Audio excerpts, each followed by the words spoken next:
to the cloud so that other people can access it later. How high is your anxiety? In the recordings, you can't see the poll, so that's what it says. Very high, I really need some help. High, I'm feeling worried, but I think I can do this. I'm gonna take it one day at a time. Moderate, it'll be fine. It's gonna be fine. Or low, I'm feeling pretty good about this situation and I'm here just for fun. So how are you doing? There are a few more people that are entering, and if you can't see the poll, I can figure out if I can relaunch it, but it looks like you're able to see it as you jump into the room. So welcome, welcome. Come on camera if you can. I like to see all your beautiful faces. Some people I know. Good to see you guys. Some people I don't know. Hello, my name is Kate. Thanks for joining me today. All right, so I'm gonna wait for a few more responses and a couple more people to enter, and then we will get rolling. Hi, hi. I have enabled the chat. You are welcome to use the chat today to message me. That's super helpful. If you need to private message somebody, I'm okay with that too. I get it, totally fine. All right, let's see. So I'm gonna go ahead and end the poll, and you guys can all check out each other's anxiety right now. What is going on? Okay, a lot of you are like in a moderate to like somewhat high. There's a couple of you that are like, oh my gosh, I'm freaking out, and a couple of you that are like, I'm feeling all right, but most of you are in the center, so that's pretty good. I'm glad that you're not all, you know, really just gonna strangle somebody at this moment, so that's great. Okay, and then I'm gonna do one more poll, and then I'm gonna do a little bit more talking myself. So let me get a sense of who's here today. What do you teach? Biomechanics, kinesiology, anatomy, some other science topic. Maybe you're not teaching, but you're interested in this topic. And then how much of your teaching is going to happen on campus? What is the plan for your university? Let me get a sense of what's going on in this room today.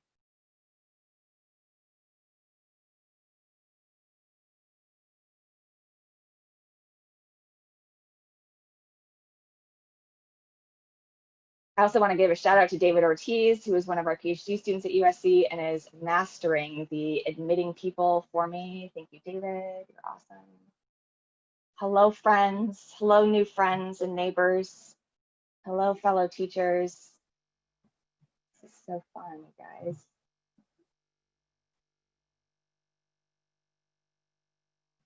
All right, so I'll go ahead and share this, share results.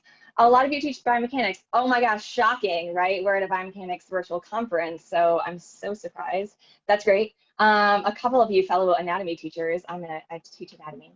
And then some of you don't teach right now, but that's cool. Welcome anyway. And then we're pretty split with how much teaching has happened on campus. So some of you are completely, exclusively gonna be online. Some of you will have some sort of the essentials happening on campus. And then a handful of you are the brave ones, I guess, that are going to be all on campus. Wow, doing it. That is awesome. Okay, so great. We have an hour and 15 minutes to talk about teaching online. And so I'm going to go ahead and share my screen. And I created a PowerPoint, and I'm going to change that. And I'm going to share a PowerPoint. There we go. All right, here we are, teaching during COVID. What is going on? I teach, so my name's Kate Havens. I work at University of Southern California in the Division of Biokinesiology and Physical Therapy. And my job is to teach basic science to health professionals. So I teach in several curriculums, and I'll talk about that next. I teach anatomy. That's the basic science that I teach, is anatomy. And the health professionals kind of vary. So my primary role, like I said, is in physical therapy. And so what I've done is sort of taken that course and taken a musculoskeletal anatomy course and translated it to an online platform. And that has been a very long and involved process. It wasn't like a COVID situation. It was like a very planned, we decided to create a hybrid pathway so that we both have a residential pathway where our students are coming to campus every day, not so much during COVID, and I'll talk about that. But then we also have this hybrid model where the majority of the teaching is happening online, and then they come to campus for very specific immersions. If it looks like I'm a news anchor in this, it totally felt like that. We recorded all of our content in a actual recording studio here in Los Angeles. literally where my brother-in-law, who's a musician, went to record his album. Like, this is a real legit situation. That is in contrast to dun dun dun me recording my lecture, yes, in my office. I created a course that was completely online for a pain medicine program at University of Southern California. I first ran that in the spring of 2018. So I've run that for a couple of years. So I've been teaching online for a little while. This course also created completely online. All of that it continues to be online. I run it once a year, just in the springtime. And I do lectures, and then are pre-recorded that I recorded in 2018 or 17, and then we have some live sessions. I'll talk about that also. And then the other thing that I've been doing is this, oh my gosh, the terror of going from I'm teaching cadaver lab in person to how am I going to teach this in an online environment? And so I know some of you are kind of at that, going from like, this was fully on campus, and now I'm really going to have to transition everything I do for COVID. And I think, so understanding that I've taught in these 3 different scenarios helps me to feel very confident in saying that emergency remote teaching, oh, it sounds like somebody didn't mute yourself. Can you make sure that you're muted? Or maybe I can mute you. Oh, I can mute you. Great. Emergency remote teaching during a pandemic is very different. It is very different from a planned online learning experience. And let me tell you that this last situation in which I was teaching undergraduates in an occupational therapy program was painful. It was literally like I had to like you know, convince myself every time to go to this live session. It was painful to do.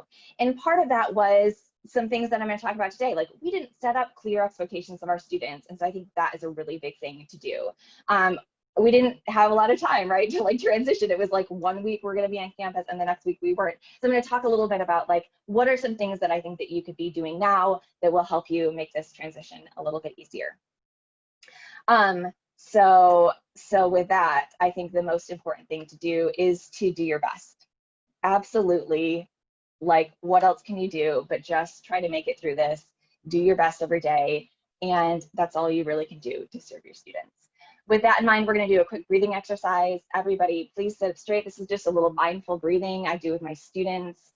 I do in my classroom. I do all the time, every day myself. Please sit up straight, your feet flat on the floor. If you're sitting down, or if you're standing up, just kind of evenly weight your legs, hands wherever they're comfortable. Roll your shoulders back and down away from your ears. And if it's comfortable for you, close your eyes. If it's not, that's fine, no big deal. And all I want you to do is breathe and focus your attention on your breath. Let go of whatever happened earlier today and whatever is coming next. Just really coming into this moment. I'm going to teach you something called 4-part breath, which is just like it sounds. You inhale, pause at the top of your inhale, exhale, and then pause at the bottom. So inhale and pause, exhale and pause. And just a couple times on your own. Let's do 3 breaths on your own.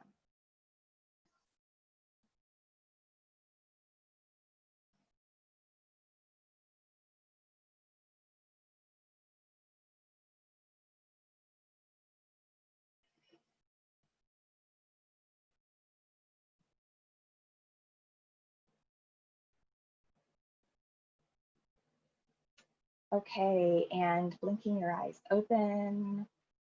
Awesome, you guys, it's so lovely to see all your beautiful faces. Thank you for being on camera. If you can, it's so fun to see you. There's a lot of people not on camera. If you can jump on, please do. I like to see people when I'm talking. If you can't and you've got like some, you know, like a wild child in the background, I totally understand. My kids are upstairs, so totally cool. Or if you got like some weird, you know, awkward thing happening behind, I get it. Like, maybe you didn't do your hair today, that's fine, but just, you know, if you can do it, jump on camera. Let's talk about the plan for today. Actually, before we do that, everybody flood the chat. I call it flood the chat. I don't know, that's just a thing. I didn't make it up. It's a good phrase though. Everybody in the chat, pull up the chat. Tell me where you are. Where are you right now? What city are you in? Like, don't tell me like, I'm in my office. Like, what city, what state are you in? Yes, thank you. Oh my gosh, look at it. All over the world. Ann Arbor, hey yo, I'm from Michigan, so Michigan shout out there. Golden, Colorado, yes, Erica Nelson Long. So North Carolina, Texas, you guys all over. Hawaii, hello Hawaii, you guys, this is so fun. Quebec, I mean, international. This is an international teaching tutorial. I didn't even know it. I'm so excited. This is so awesome, you guys. I'm having so much fun. Hi, I'm in Delaware. Awesome. Hi, you guys. Hi, what's up? All right, let's keep going with our plan. So the plan for today is to talk about the importance of learning objectives. Learning objectives are so important. And I'm running this tutorial exactly like I run my classroom. I do lots of interactive things, and I always start out with an agenda. I link every agenda item to a learning objective. So maybe it's a course learning objective, right? Like maybe it's overall for my entire course.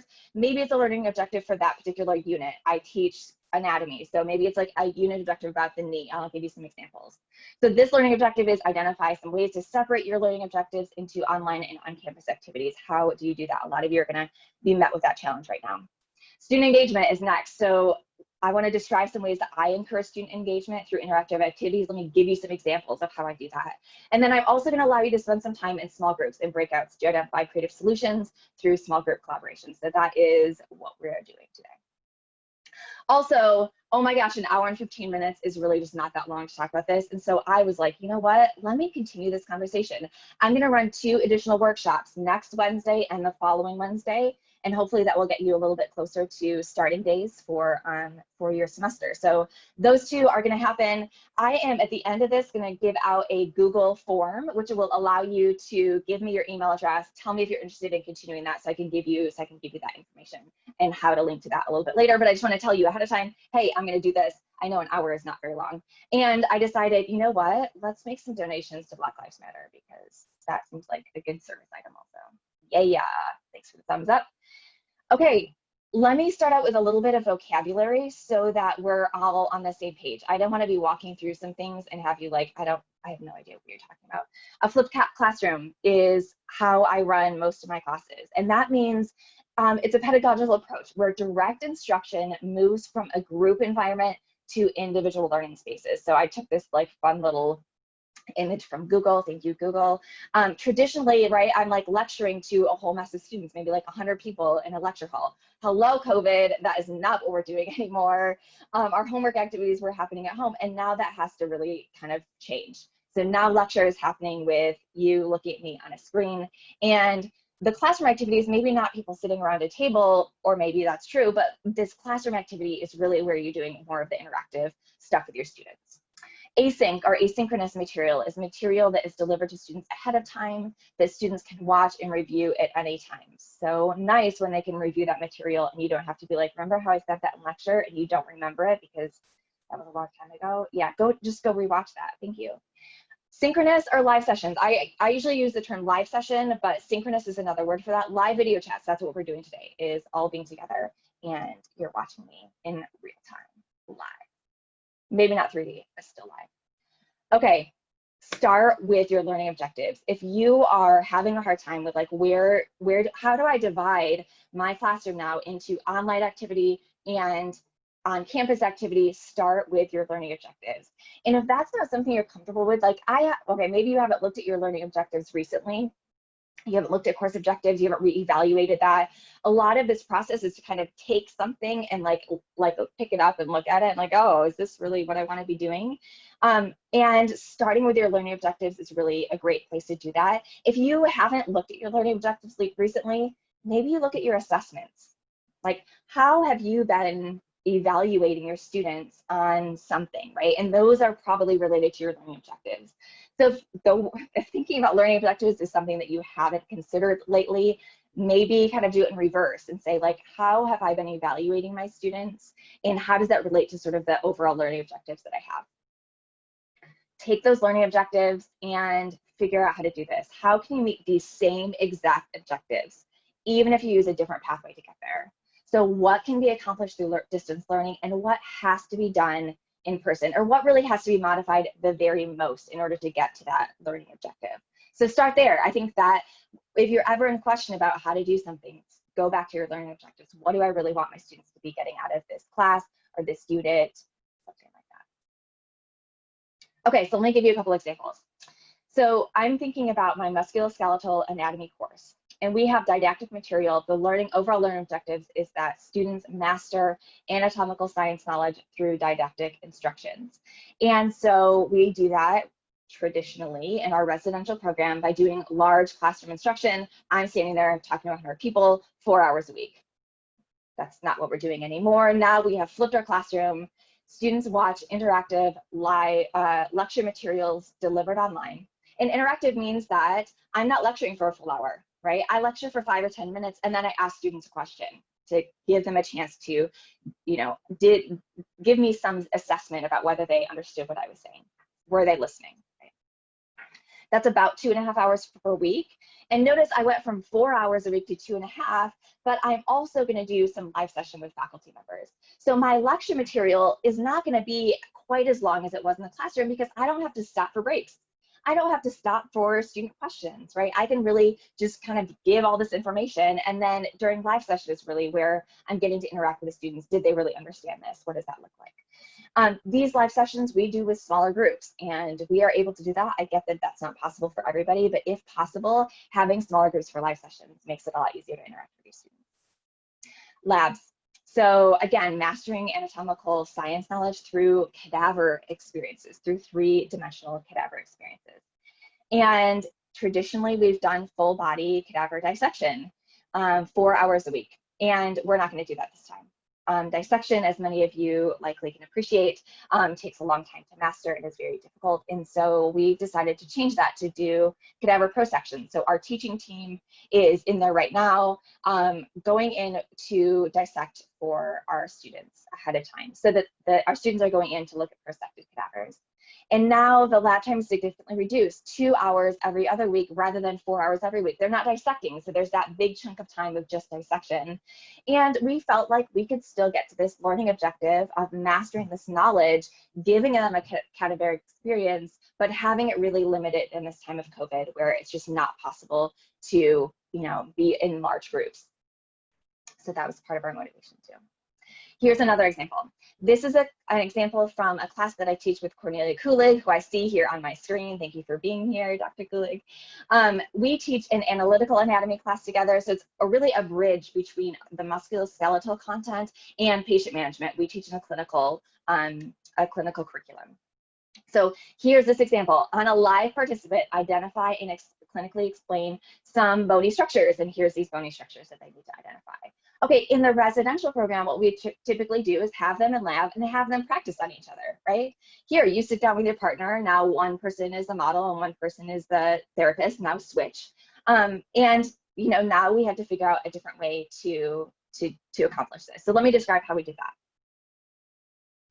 We did it with some asynchronous content. So here's Dr. Kulig standing here next to a skeleton, describing where these bony structures are, having a model, a participant, show that on his own body. So asynchronous in a lecture. This looks very professional, but you could really do this at home. Like, this doesn't have to be, a beautiful, well-lit 4-camera situation. You could really do this using Zoom, using some other technology to still provide that sort of asynchronous lab content without feeling like you need to be shelling out some money on a professional studio. Another way we do that is through an anatomy app. There's lots of great apps out there. This one that we use is called Complete Anatomy by 3D for Medical. I love this. I swear, you guys, I'm just like going down to my mailbox and waiting every day to get a check, like a little bounce back check, like, hey, I'm always talking about how much I love this app. So any day they're going to be like throwing me back some marketing deals. Just kidding. They're not going to. That's okay. It's okay. Complete Anatomy, awesome for anatomy, shows really great 3-dimensional structures. I love this app. So I use this a lot for demonstrating these different structures. But again, like, let me review. You learned this last semester. You learned where the nerve root gutter was, but let me remind you where that is. Let me remind you what these structures are. Another thing that we do in live, so these are both asynchronous things that we did. I review on the app. They're watching these videos, looking at how to identify these structures. And then in live sessions, we do a lot of collaborative documents. So here's an example. I send my students to a breakout room and I give them a template, and the template says group 1. C0, C1, so this is the occiput and atlas, range of motion, and then it's blank. That's it, right? And relevant anatomy, and then that's it. And so they have to fill in, what is the range of motion? What is the relevant anatomy? Why would you come up with that kind of range of motion? What is the coupling pattern? So they have to kind of fill that in. And what's so nice about that is that I really get a sense in real time what's going on, right? Like I can see all of the collaborative documents for each of the breakout rooms simultaneously. I know if they're on task or if they're doing something crazy, and I can go into that collaborative doc and say like, hey, that looks awesome, like great job. Could you add a little bit more detail here? Or, hey, did you consider this? Or I could write in and say like, I don't know what you're doing right now. Like, no, that is not, that sagittal plane of range of motion is totally off. But it's an easy way for me to kind of be keeping track of what people are doing all at the same time. So we use collaborative documents quite a bit. Another thing that we do is, I'm going to show you one more thing and then we'll do a breakout so you get a chance to stop hearing me talk. One other thing that we do a lot of is things in live sessions. So here is the screen. These are my students. Here's Dr. Kulig and me. And we are demonstrating where structures are on ourselves and having them do that at the same time so that it's easier for us to say like, hey, that looks great. Right now they're looking at the transverse process of Atlas. If they were really far off, I could give them sort of real-time feedback about what that looks like without them having to wait a long time between going asynchronous or waiting until sort of an on-campus experience to get some immediate feedback. So thinking of ways that you can be creative with what you can do online, I think is really what I'm going for. All right, we're going to go to a breakout room so that you get a chance to start thinking about some of the things that I've talked about and just have a chance to talk yourselves. So introduce yourself. I'm going to see how many breakout rooms I can create in a second here. Have you already figured out how to separate your learning objectives? Maybe you feel confident about that and maybe somebody else in your group doesn't. So maybe that's something to talk about. And then also, what are your concerns moving forward? And in order to get a sense of what's going on in your breakouts, I have created a collaborative doc, and I am going to chat the link to that. So there's a collaborative document. All it says is, what are your questions or concerns, so that for the rest of the time together, I can kind of be seeing if there's things that I could address while we're together today. Oh, whoops, I chatted that privately. I'm sorry. That's not helpful for everybody. Let me try again. Yes, there it is. So there's the Google Doc. Thank you for the thumbs up. You guys, I'm loving just the like little bit of telling me what's going on. So helpful. Okay, so I'm going to send you to small breakout rooms, and I'm going to give you 10 minutes in this first breakout room. Yeah, that seems like about right. And I think hopefully if I did this right, there will be timers. And let me see how many breakout rooms I can get. Okay, I'm going to do 20 breakout rooms. So you each have about 4 to 5 participants in each one. So you get a little bit of time together. And this is looking pretty good. I'm going to do a quick check to make sure it's not all USC people in one room, just because that's probably a little bit better. Just because I know you guys. Thank you guys for being here today. It's great fun. There we go. Okay, all right, about 10 minutes. Introduce yourselves. What's going on? What are you having problems with? Do you do separate collaborative docs for each group? I do usually when I'm doing it for students so that they are kind of in their own sort of silo and not looking at other people's answers. Today, I'm just like, throw it all in there. What do you guys have? What are you coming up with? So I didn't do separate breakout rooms. Also, I wasn't sure how many people would be here. So, all right, go ahead, break it out.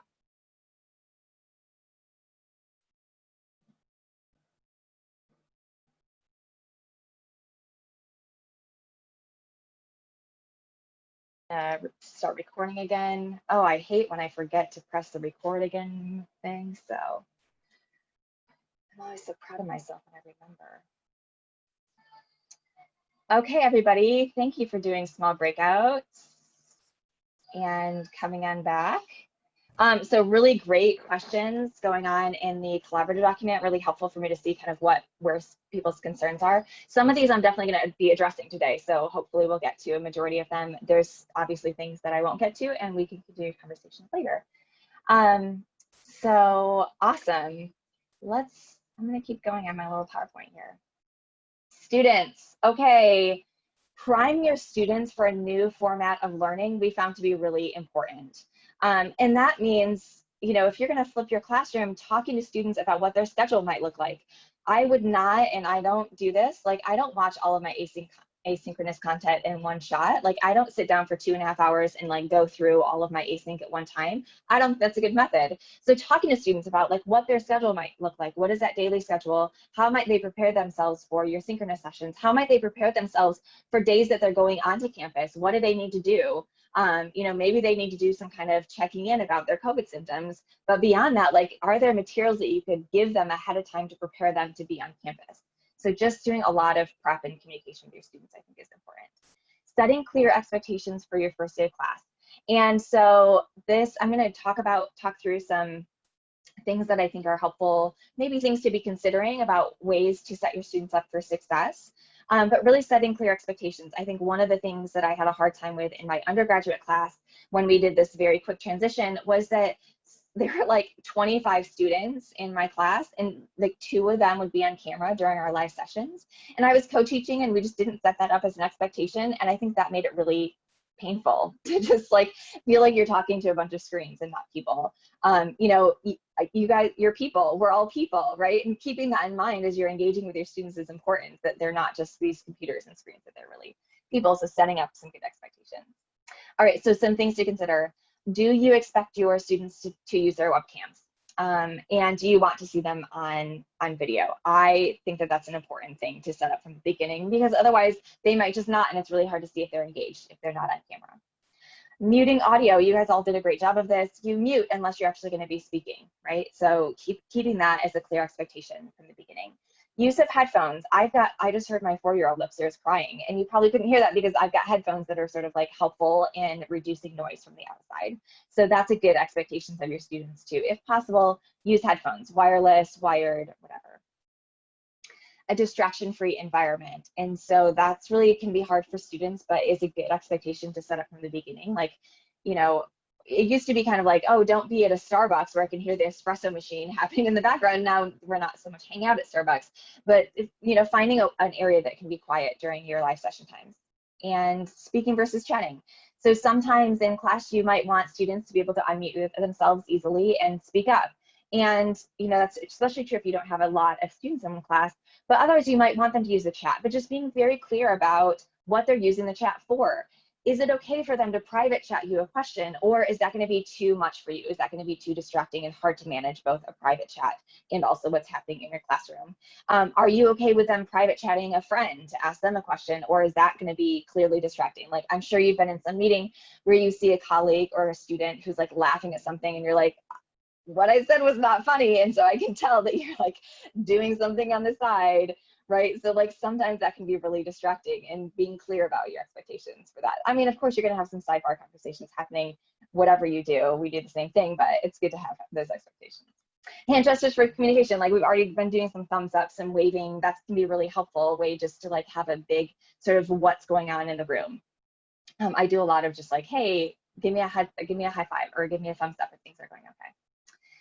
All right, so those were some sort of online student practices, good things to be thinking about. You might want to create a document. I created a document that's, you know, here's my expectations of you. You're gonna be prepared for class. What does that mean to be prepared?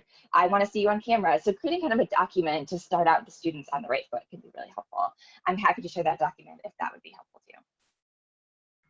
I'm also planning on sharing these slides if that's helpful. Kate, so there was a question in chat. Awesome, thanks, David. What's up? How do you merge the expectation of asking for cameras on while respecting that some students don't have cameras, or maybe they don't have a private space? Yeah, so yeah, great question. And maybe that's a question for your students. Like, is having a webcam a reasonable expectation? For our students are required to have computers that have webcams, and so that's, you know, not such an issue. But if that is like just having the expectation of a camera that's usable is an expectation that you don't have necessarily of all your students, then that's a good conversation to have with them. Also, you know, a lot of us use virtual backgrounds, which is really handy for getting rid of maybe what's going on in the background of your actual background. So, you know, being okay with having students that maybe you can't see their backgrounds, that may be another solution. Yeah, great question. I know that there's sort of technology capabilities that can be hard for students, and so that's definitely something to consider. And you know, really probably is dependent on your school and what their expectations are. Okay, lecture. I have talked to a lot of faculty members kind of as this COVID is happening. I've had people reach out to me say like, hey, how are you doing this? What's your plan? And I've heard from a lot of them that it just feels sort of easier to deliver your lectures synchronously, to like have everybody on camera, to be in a Zoom room and just deliver lectures like you typically would. And I'm here to challenge that. I think what's hard about that for students is that being on screen sometimes feels like you should be watching a movie or watching TV or watching a YouTube video, and like you got like 5 minutes to capture their attention, and then they're like, hey, is my imperfect food order coming today, and when is that arriving, right? Like I just got a text for that. So like how can you manage that? That's a really tricky thing. And I think one way to like help yourself not feel horrible at the end of class is to deliver that content someplace else. Let them get bored with it, and you know, try to chop it into small digestible lectures if you can. Spend 15 minutes talking about a topic, and then you know, maybe you don't have the technology capabilities, like Camtasia allows you to kind of add some stuff in there, but maybe you don't want to do that. Maybe it's in your Zoom room and you have a PowerPoint slide, and the PowerPoint slide just says answer this question, and then you have your students give you those answers, you know, through a Word document or something like that. But make them, if you can make them interactive, it makes the students more engaged. So that's sort of my thing with that. Also, if you can deliver that didactic content asynchronously, then your live sessions can be interactive, and you can talk more about what they didn't get, what they did get, what do you know already, like having taught this class before, what do you know are the hard things for your students, what are the hard topics, and then spend all of your time talking about those hard topics, and don't spend time talking about those easy things. Make student interactions interactive if you can, if at all possible, try to make them interactive, and here's some ways to do that. Have a plan. So like I said at the beginning, have your activities relate to your objectives. So I'm going to talk about this, and this was related to this specific course objective. Share an agenda at the beginning of class. I start out class saying like, here's the agenda. I end class by saying, here's what we did today. What did you learn? If you're going to be having more than one faculty member teaching the same thing, then try to make that a Google Doc, so that in the middle of your class, you can be like, hey, that did not work. Did it work okay for you? Or, hey, I didn't get to this question. Do you think you're going to get to it? Let's make sure we're on the same page about what's being covered. Guide discussion, try to hear from as many students during the session as you can. Oh my gosh, Kate, that is so hard. How do you do that? Let me tell you. Here we go. Here's some ideas for some interactive activities that I use a lot. Some low stakes assessments of knowledge. So flood the chat. That's what we did with your location. Like, hey, everybody in the chat, tell me where you are, right? Let's do a flood the chat right now. Everybody, flood the chat. Give me something you're grateful for. This is a really hard time in life right now. Flood the chat, something that makes you happy, something that you're grateful for in your life right now. Everybody tell me something. Coffee, yes. Family, your own health, your dogs, yes. More puppies. Family time, I love that. My mom cooking for you, oh my gosh, I'm so jealous of that. Sunshine, family and health, video chatting with my family, yes, love it. You guys, see, things to be grateful for. Lots of dogs and family, I love that. I've got a little tiny dog too, so awesome. Social support, I think it's hard, right? So, okay, great. So there's an example, flood the chat, we did that. Polls are an easy way to say like, hey, did you get that? I sometimes will do like a poll review poll. So I'll be like, hey, let me poll you. Okay, you know, 50% of you did not get that question right. So let me review this without telling you the answer to that poll, and then let me poll again. Like hopefully by that second poll, almost everybody has gotten it, but maybe that's not true and you need to spend a little bit more time on it. So you know what, we're gonna do another poll. What kind of Zoom user are you usually? The one with the camera off? The one who private chats friends during the entire meeting? I know somebody's out there. One clearly doing something else, like you're at a faculty meeting and you're obviously like working on your manuscript. Been there. The one who's backlit on witness protection. So can you see lighting is a thing? Yeah, who are you? What kind of a Zoom user are you guys? How would you classify yourself?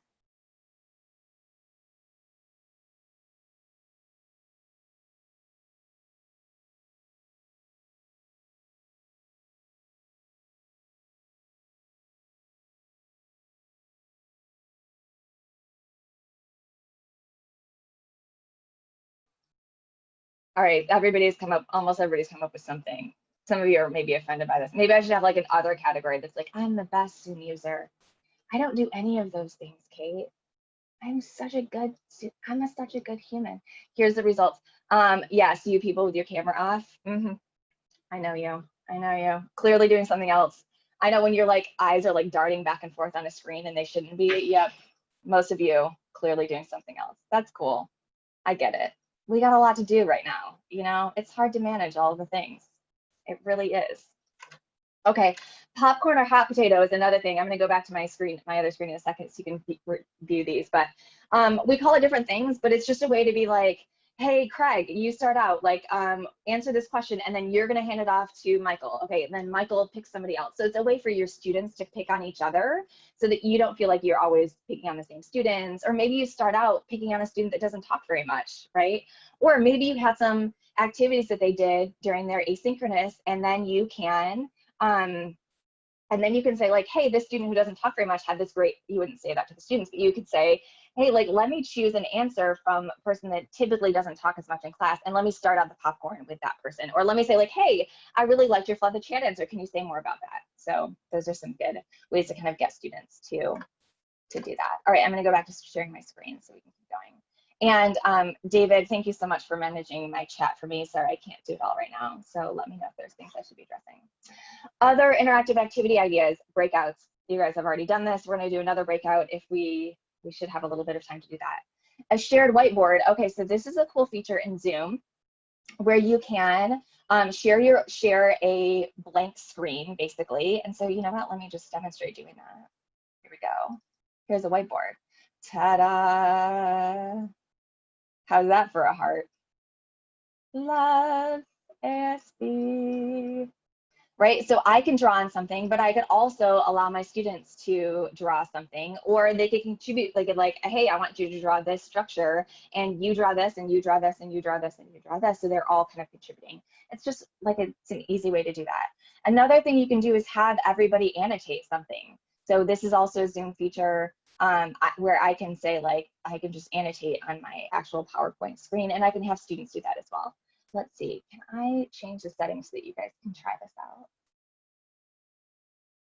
Oh, yes, yes, you can, because somebody's writing on it. Hey, yo, good job. So the top of your screen are at the somewhere on your screen. There's a little pencil, it says annotate. You can go ahead and annotate my screen if you want to. So cool. Yes, awesome. There is a little bit of a delay, so it gets a little bit funny, but yes, I'm loving it, you guys. Hearts. Yes, that's so fun, the little heart stamper. Oh my gosh, you guys, this is so fun. Hello, hello everybody. Thank you. Okay, great. Collaborative documents, I'm gonna keep going. Collaborative documents is something that we've already done today, but is one thing that I do a lot of in my classes. So you guys are you just keep going with this. I love it, keep going. On-camera demonstrations, I already showed you that, right? Like here's the transfers process event list. How could I do some on-camera? Maybe you're doing some exercises together. So like, let me show you some, you know, kinesiology exercises, for example. Movement demonstrations. The thing about annotations is that, oh yes, you do have to clear all of it so that you can see your screen again. Okay, let's keep going. Breakout rooms. If you want to have everybody leave your webinar as fast as possible, suggest sending everybody to a breakout room. I did this recently in a PT like ACAP, this very large, like 200-person webinar. Near the end of it, we're like, okay, we're gonna do a breakout room. And I swear it went from like 150 participants to like 82 in about 3 seconds, just like very quickly. But breakout rooms is a great way to get your students to interact with their peers and not feel like they need, you know, not feel like you're always standing there next to them. It's like a little, you know, let me send you to the room down the hall and you can talk about this and we'll come back and talk more about what's going on after that. So breakout rooms, super fun. Another way I use collaborative documents is to use Google Slides instead of Google Docs. And you know, there's Office 360 has a way to do collaborative documents also. I'm just giving you one example. So here's another way I might do that. I might share an image and unlabeled anatomy image and then have my students give them a list of things that they need to label on their screen and do that as a collaborative document. Maybe do that in a small group breakout room, separate the collaborative documents per room so they don't kind of get the answers from another group. It's another good way to do that. So here's another example from my class. I'm just trying to give you some examples. This is talking about the tarsal tunnel, and if you're not familiar with that, there are these 3 muscles that wrap around the medial malleolus. And so I might do a poll, like there are 3 tendons. What is their order? I might do a drawing, and maybe I would do this asynchronously, and then I would share my screen and we could do it together, or we could do it on a whiteboard, or I could say, hey, Michael, you draw something, Jennifer, you draw something, Erica, you draw something else, and they could do it together on a whiteboard. I might use my app and kind of walk through these structures as a review. Like I said, I might do a poll review poll where we do some activity and then they answer the poll again, so that I really get a sense of, after we reviewed it, do they really understand it? So those are some kind of a quick overview of some of the ways that I use activities to allow my students to interact with the material that I'm presenting. Okay, so I want to pause here. I want to do a couple of things at this point. I have a little bit more to present, but not a lot more. I want to give us a chance to go back to breakout rooms to talk a little bit more about some of these activities, and maybe you have questions about who's done this already, how is that helpful, what questions that you guys could kind of answer small groups. I want to leave us time also to do some big group questions. So if there's things that in your small groups you're like, hey, nobody knows how to do this, could you talk more about that? We only have about 25 minutes left. I want to be respectful of everybody's time, and I know there's another speaker that we want to get to today as well. So let's do this. I think what I'll do is have everybody, I want to share this first. I created a Google form, and I did this for 2 reasons. One, I would love to get a little bit of feedback from you. Again, our session isn't completely over, but just in case you have to split early, I want to make sure that everybody gets this. I created a Google form. It should be open to everybody so that you can, if you want to continue conversations and get more information from me about these workshops I'm doing to follow up, then that's a way to do it. You can give me your email address and tell me you're interested. Also, just giving me a little bit of feedback from this tutorial would be helpful. So you don't have to do that right now. I just don't want to forget or like have you leave without getting that. So the form doesn't work. You need permission. Oh my gosh. Okay, I'll make sure to do that. So see, it's good I'm doing this now, because then as you go to breakout rooms, I can work on. So thank you for letting me know that didn't work for you. I will make sure to change the settings. Okay, so I'm going to send you back to the exact same breakout room so you get a chance to talk to the same people that you've already introduced yourself to. And again, using that collaborative doc to say, like, here are still concerns I have. Let's continue doing that. And then we'll come back for some big group questions, things that I can address as the big group before I kind of finish up my last few points about your own online teaching and what might be helpful for you. All right, that is the plan. So let's do another 10 minutes, and that will leave us about 10 minutes to close up shop. All right, go have fun.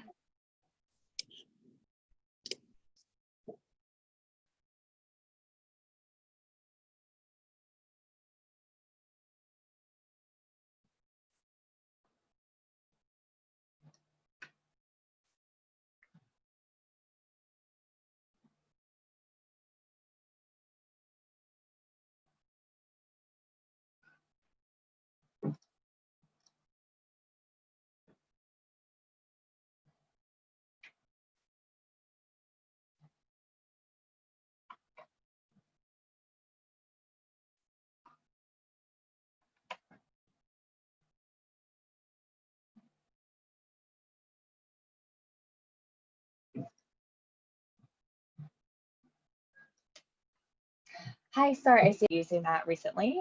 You certainly don't have to, you can just, but I think it is nice to say like, hey, we're gonna spend about 10 minutes. We'll spend about 5 minutes of breakouts just to give an expectation for time frame. We've got a few more seconds until everybody's back together, and then we'll kind of wrap up on our last 10 minutes together. There's a couple of things in the collaborative doc that I want to address because it does seem like quite a few concerns on a couple of topics. And all right, looks like we're all back together. You guys, thanks so much for coming today. This has been a really enjoyable time. I hope you have gotten a lot out of this. I want to go back to sharing my screen to go through just a couple more things in my presentation, and then we will wrap it up with a few questions that seem to be very pertinent. Oh, also, I fixed my Google form, so let me go ahead and chat that. And you can let me know if I didn't do that correctly, but it looks like I had it restricted to only SC, even though I had unrestricted it and then it re-restricted. I don't know. I don't know what's going on. Anyway, all right.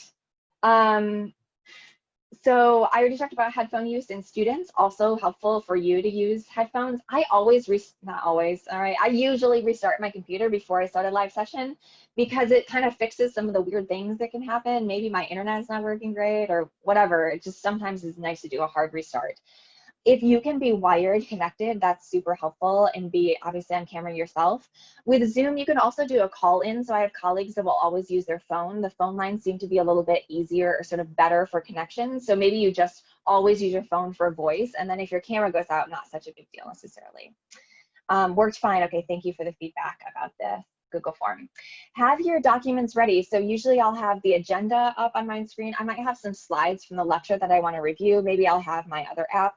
So kind of having that stuff in the background ready to go will make your live sessions run a little bit smoother those times you're with your students. This seems like not that big of a deal, right? But it really is. Like here I am, and you can see this is my closet. It's my crafting closet behind me. It looked like it could be a door to someplace else, like Neverland, but it's not. If I have that open and like, look at this, this is, you know, it seems like such a small thing, but it really makes a difference. You're lighting your own background, giving yourself a distraction-free environment. It's sort of like when they say, you know, like, oh, buy yourself some new running clothes because it will help you, like, motivate you to exercise. That's kind of true of this too. Like, you've got to be staring at yourself, and you can actually block your own camera view. If you don't know how to do that, I can tell you. But you know, if you're staring at yourself on screen, it's nice to feel like you have kind of some good lighting and some good things that feel a little bit like LA Hollywood production-y of me to say, but it can be really helpful, I think, for your students to not be distracted by your own environment as well. Okay, that brings me to the end of my talk. So again, I'm going to run a couple more workshops to kind of continue the conversations to address some of those things that I'm not able to get to today from our collaborative document. So one is going to be morning my time, so 9:30 a.m. And again, use that Google form to tell me that you want information so that I can go ahead and email you about with the Zoom link and information for all of us. We've got about 5 minutes left. One thing that came up a lot in that collaborative document was labs. How do I run a lab? And I think one thing that's really important is to not think that you need to exactly replicate what you typically do, right? Replication, I think, is a tricky word. So coming back to your learning objectives, certainly, you know, data collections is another thing that came up in that collaborative document. Like, how do you do a data collection without having too many people? And I think that that's something that a lot of universities are struggling with. How do you continue research? That's a whole nother topic that I'm not going to address today. But, you know, I think that maybe not replication of the same exact thing that you would typically do on campus, but is there a way to use maybe use some existing data and talk about how to process that? Are there ways to sort of change how you're thinking about doing labs? So that's kind of my advice on that. We've got a few more minutes though. If somebody else wants to unmute yourself and say like, hey, I've come up with this great way to do this biomechanics lab. I think it's genius. If anybody feels pretty confident, feels pretty good about a way to do that, they're thinking about doing something and wants to share with the group, that would be awesome. You know, I'm not the only person who has some ideas about how to do this. So anybody have any ideas about doing labs, or maybe a challenge that you think somebody else would want to talk through in our last remaining minutes together?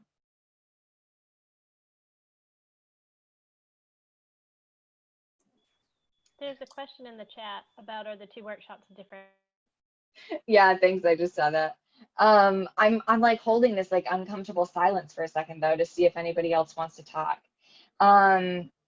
If anyone has one, yes, Ajit, thank you. You can put it in the ASB teaching repository. Ajit, how do we get to the ASB teaching repository?